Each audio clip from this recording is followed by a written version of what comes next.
Kalau jenengan tadi sempat bertanya kok, saya udah berdoa ini, kok belum terkabul. Saya sudah sholat duha, sholat hajat, sholat tahajud, sholat malam, setiap hari saya lakukan, saya sudah berzikir, kenapa belum terkabul?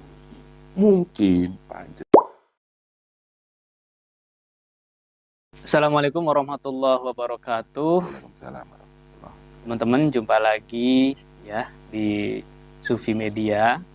Di sini alhamdulillah hari ini kita bisa silaturahmi sowan ke Gus Rofik, yaitu di Padepokan Kasepuhan Satariah, Yogyakarta.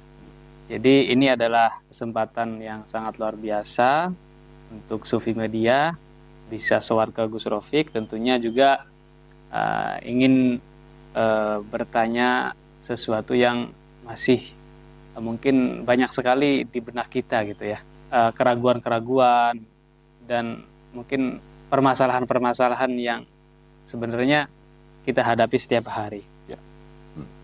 Teman-teman, kita sapa dulu guru kita, yaitu Gus Rofik. Assalamualaikum warahmatullahi wabarakatuh. Waalaikumsalam warahmatullahi. Gimana kabarnya Gus? Saya sehat, panjenengan saya. Alhamdulillah Gus. Dari Bogor. Dari Bandung Gus. Oh, dari Bandung sini, masya Allah. Matur nuwun. Mau silaturahmi ke sini. Atur nuhun Gus, sudah diterima di Padepokan Satariah ini. Saya bersama adik saya. Yang pertama tujuannya yaitu untuk silaturahmi. Yang kedua saya ingin bertanya-tanya kepada Gus Rofik. Monggo. Ya. Kita tukar pengalaman sih. Nggih, Gus. Mungkin yang sering dipertanyakan oleh teman-teman, kenapa sih kita kok dianjurkan untuk belajar tasawuf gitu Gus? Bukankah ada gitu kajian-kajian yang lain atau pelajaran-pelajaran yang lain gitu Gus? Ya. Apa sih pentingnya gitu Gus belajar tasawuf? Oh gitu ya. Yang jelas belajar tasawuf itu intinya adalah belajar untuk mendekatkan diri pada Allah. Kalau sudah dekat, berarti kita dekat dengan sumber daya, segala daya yang ada di alam semesta ini. Baik daya zahir maupun daya batin. Makanya saya di ilmu sufi, bil khusus ilmu thariqah ini sangat kerasan, Mas Ahmad. Jadi kenapa saya kerasan di sini? Saya menikmati betul bagaimana orang yang dekat dengan Tuhannya. Kalaupun dia merasa jauh, saya merasa nyaman sekali. Bagaimana para guru-guru sufi yang mengajari saya itu tata cara untuk mendekatkan diri pada Tuhan kita. Ketika kita melakukan satu tirakat pendekatan saja sudah nikmatnya luar biasa. Apalagi dekat dengan Tuhan kita. Kayak gitu Mas Ahmad. Dan semakin kita jauh lebih dalam masuk di dalam dunia spiritual Islam. Saya nggak bicara sufi ya. Saya nggak bicara thariqah. Kita bicara saja secara umum, spiritual Islam, ya, daya kekuatan, sumber daya kekuatan kita adalah Tuhan. Makanya saya menikmati ketika saya dihantarkan oleh guru-guru saya untuk dekat dengan Tuhan. Dan alhamdulillah, kenikmatan demi kenikmatan saya lalui. Maka muncullah saya happy di sini, gitu loh Mas Ahmad. Dan ketika dipertanyakan kenapa saya kok suka, gini Mas, kita itu manusia punya batas, punya keterbatasan, kekuatan kita terbatas, terus daya upaya kita terbatas, kemampuan kita terbatas, maka dekatkanlah diri kita kepada yang maha tidak terbatas, kayak gitu. Ketika kita jauh dengan Tuhan, itu sudah nggak enak.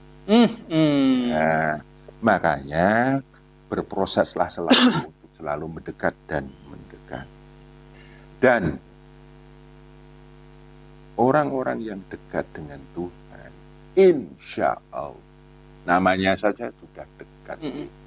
otomatis ketika kita berdoa akan dekat dengan pengkabulan.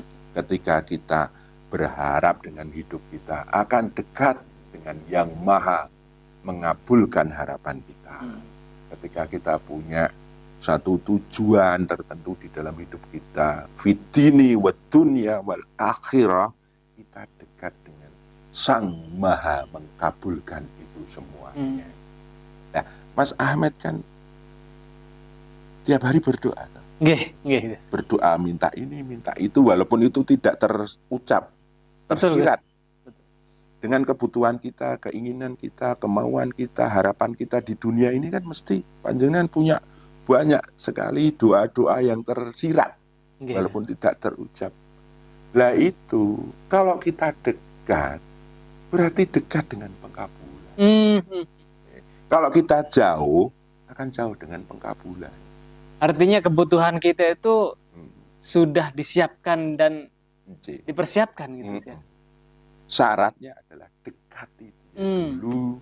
Ngaten niku, Mas. Nah, yang jadi masalah adalah sekarang ini berkembang ilmu-ilmu doa. Baca ini, maka engkau akan kaya raya. Baca ini, maka engkau akan sakti. Baca ini, maka orang yang mengkhianatimu, mendolimimu akan hancur. Baca ini, ya banyak sekali kan. Hutangmu akan lunas semua. Hutangmu akan lunas. Pakai afirmasi ini, afirmasi ini kan ini ada ilmu afirmasi. Sekarang lagi viral, Gus. Lagi viral. Nyanyian afirmasi gitu. Jadi sekarang lagu-lagu afirmasi banyak sekali. Lagu-lagu harapan, hidup itu begini, kamu akan begini. Enggak seperti itu. Di konsep spiritual Islam, dekati dulu sumbernya. Makanya disitulah saya kerasan di ilmu sufi ini. Nah, ketika Mas Ahmed punya harapan, keinginan, tujuan, dan lain sebagainya, kalau jenengan jauh, apa jenengan bisa terkabulkan? Walaupun pakai teori doa kayak apapun, kalau panjenengan jauh, ya nggak bisa. Meskipun kita baca surat Waqiah ratusan kali misalkan, nggak akan bisa. Makanya intinya pertama dalam ilmu spiritual Islam itu jenengan dekat dulu. Ya, kalau jenengan tadi sempat bertanya kok, saya udah berdoa ini, kok belum terkabul. Saya sudah sholat duha, sholat hajat, sholat tahajud, sholat malam setiap hari saya lakukan, saya sudah berzikir, kenapa belum terkabul? Mungkin panjenengan belum dekat itu. Nah ini makanya untuk meluruskan doa-doa kita, mohon maaf, panjenengan harus tahu step-stepnya dulu. Kalau ingin dikabulkan doamu, diberikan harapanmu, dekati dulu Sang Maha segalanya itu tadi. Kalau istilah anak zaman sekarang, PDKT dulu gitu. Iya, PDKT dulu. Jadi monggo panjenengan sholat duha. Tapi intinya sholat duha itu untuk mendekatkanmu dulu. Untuk dengan PDKT itu? Iya. Duhamu mendekatkanmu dengan yang maha segalanya tadi, Tuhan Allah, lah barulah pengkabulan dari sholat duha. Ketika engkau tahajud, kau sholat hajat, kau sholat minta apa, intinya dengan sholatmu engkau dekat dulu. Baru ada pengkabulan. Monggo, kan ada katanya baca surat ini, contohnya Waqiah setiap malam Jumat, atau mungkin seumuran hidup, umpamanya sampean usianya 41 hari baca surat Waqiah, maka engkau akan terkabul. Jangan kayak gitu. Itu melompat. Oh, melompat. Jadi belum ke level doa dulu, tapi sudah masuk ke situ.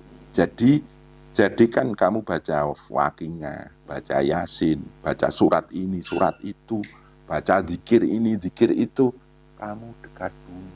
Dengan zikirmu, baca Qur'anmu, dengan sholatmu, kamu dekat dulu. Baru kamu berharap pengkabulan. Nah ini yang sering orang banyak lupa. Makanya banyak orang yang mengatakan, aku sudah sholat malam, sholat ini itu, zikir ini itu. Faktanya kok nggak terkabul, berarti ilmu ini nggak benar. Ya kan, gitu. Ilmunya yang disalahin. Ya, ilmunya yang disalahkan, orang yang menjazahkan yang disalahkan. Padahal dia lupa dengan bahwa yang pertama kali dilakukan adalah dekat dulu Jadi mungkin guru-guru itu sebenarnya tujuan utamanya ketika mengijazahkan amalan tertentu, intinya supaya si murid ini mendekatkan dulu kepada Allah. Ya, baru menembus pengkabulan. Kalau pertama kali belum terkabul, ketok lagi. Ibadat kita masuk ke rumah orang, ketok pintu pertama nggak dibuka, ketok kedua, ketok lagi. Nah, lama-lama kan dibuka. Nah, kayak gitu, Mas Ahmed. Jadi, itulah yang membuat saya kerasan. Lah, nanti bisa untuk introspeksi. Ketika saya mendekat dengan Tuhan saya berdoa ini tidak ada pengkabulan juga, saya baru sadar mungkin dosa-dosa saya harus dibersihkan. Makanya saya mendekat atas nama pertaubatan. Kan banyak, Mas, sudah melakukan ini, ternyata dosanya itu di mizan kan kalau diukur masih berat. Akhirnya nggak terkabul. Nah, ini kita bicara tentang ilmu dunia ya. Tapi ya ilmu akhirat, pengkabulan kita dalam ilmu batinnya, spiritual katanya pengen membuka mata batin, membuka mata hati, membuka mata semesta. Ada tata cara cara membuka mata batin, cara membuka mata hati, mata semesta. Nah, kalau nggak dekat ya nggak bisa. Siapa yang punya? Yang maha melihat, yang maha lembut, yang maha tajam itu siapa? Kan itu ada. Nah, di situ konsep dekatnya belum, ya nggak bisa. Lah, makanya sufi ini adalah untuk saya dekat. Karena saya memang berangkat dari orang yang jauh. Sebagai jembatan ya, sebagai kendaraan gitu ya bisa. Nah, makanya saya masuk dalam ilmu tarekat. Dan luar biasa saya menemukan pencerahan di situ. Masya Allah. C.